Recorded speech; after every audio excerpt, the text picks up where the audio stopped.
Hello, ladies and gentlemen, and welcome to our presentation today on why our senses are important for your cognitive health. I'm one of your two presenters today, together with Dr. Natalie Phillips, who is a professor in neuropsychology at Concordia University. I myself am a low vision therapist working at the School of Optometry at the University of Montreal.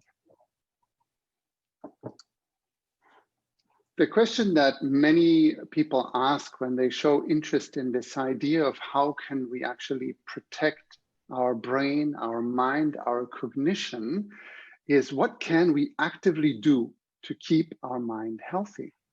And so we're here today to talk to you a little bit more about why your hearing plays a role in this context, why your vision plays an important role in this context as well, and how they will contribute to keeping your brain as active as possible.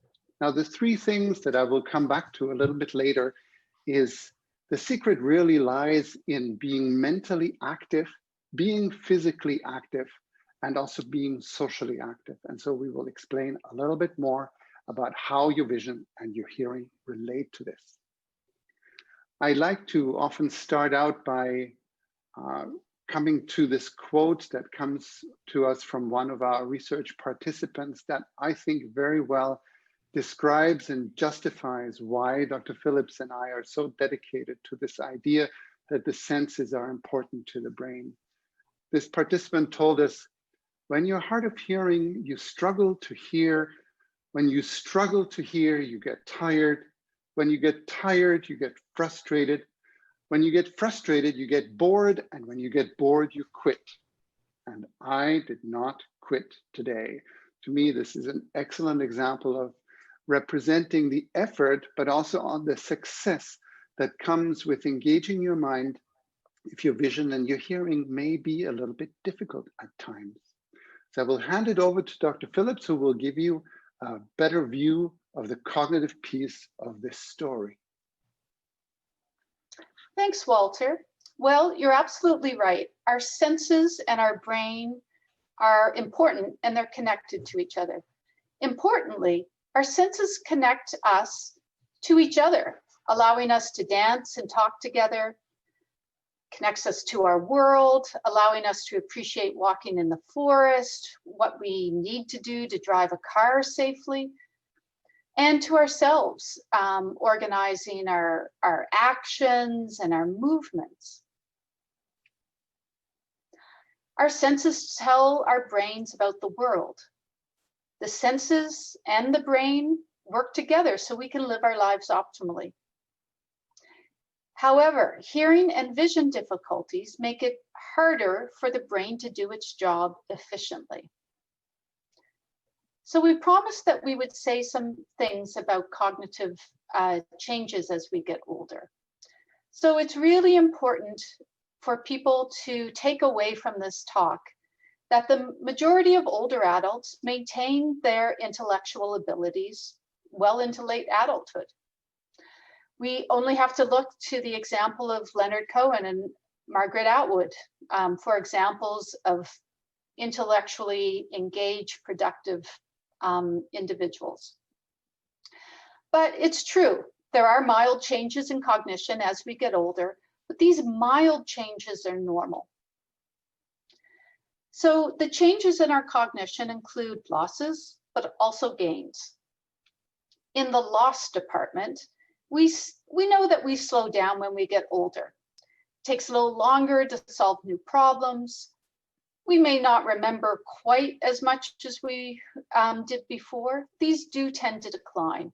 And we can see this illustrated here in the graph where people on the right-hand side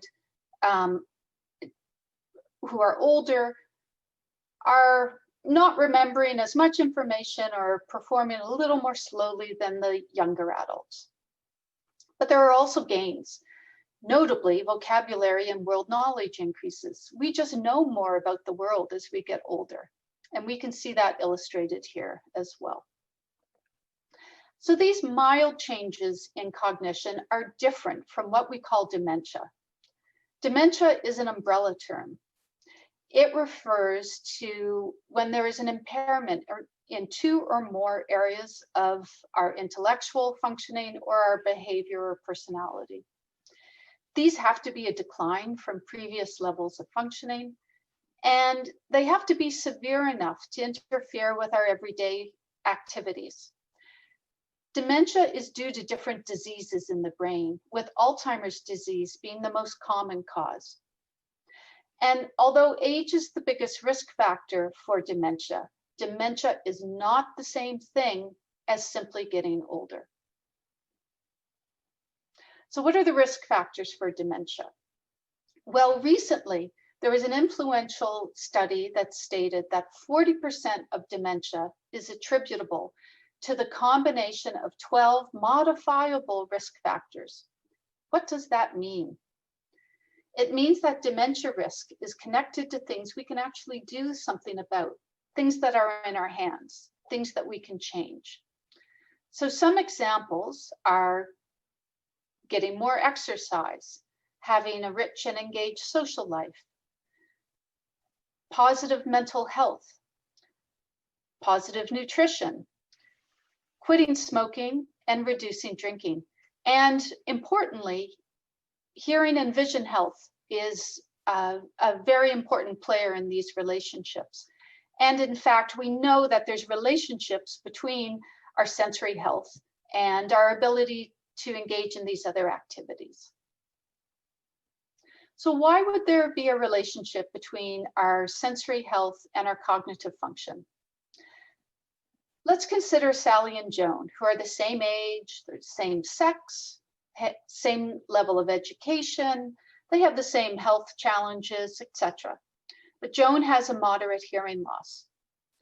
What research shows, including our own, is that Joan will have a harder time on tests of problem solving and multitasking. In fact, she'll perform as if she is 5 years older than Sally. And she'll have more difficulty remembering information as well.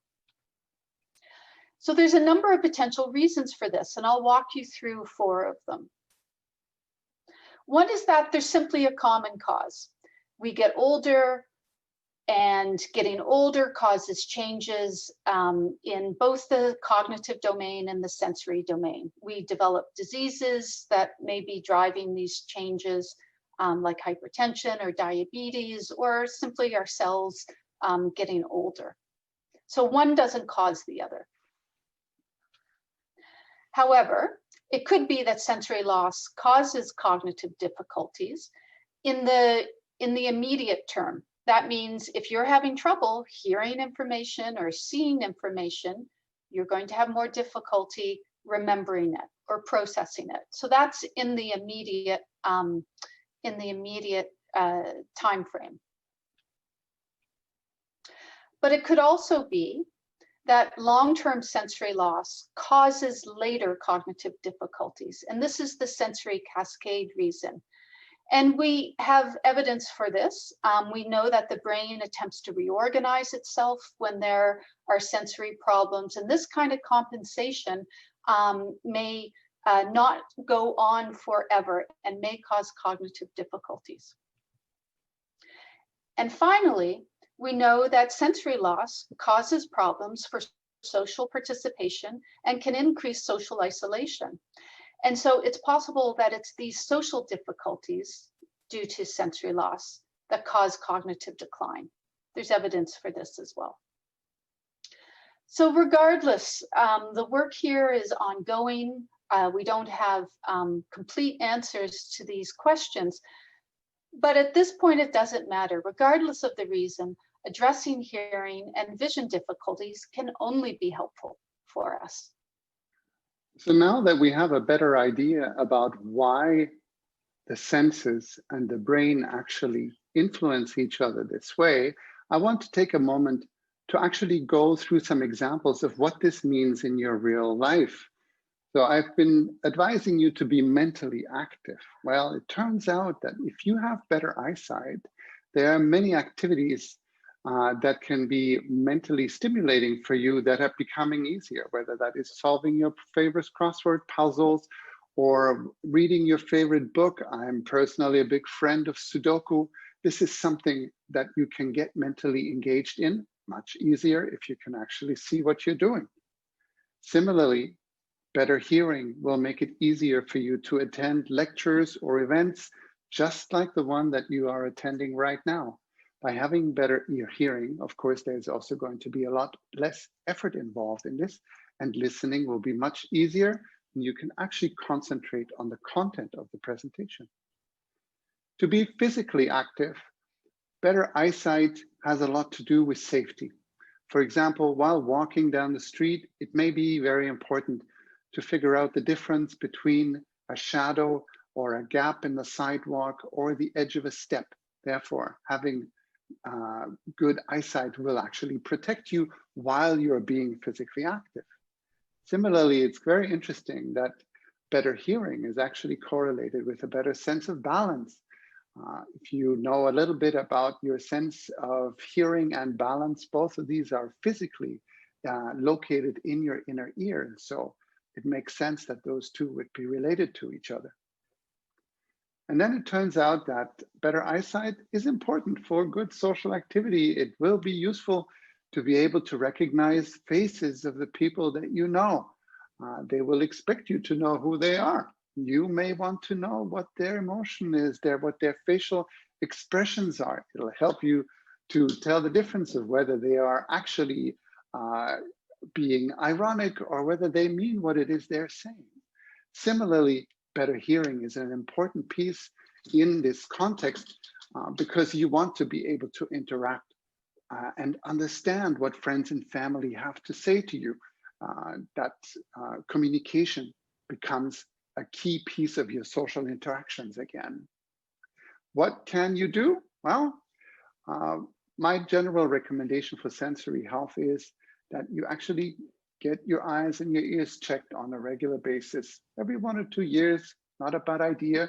There are various websites that you can access to find an optometrist or find an audiologist and get the best possible advice about your sensory health.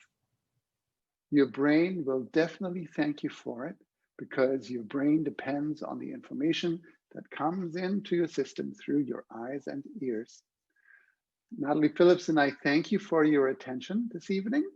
And we're now going to go into a question and answer period where we encourage you to ask any and all questions that you may have about your sensory and cognitive health.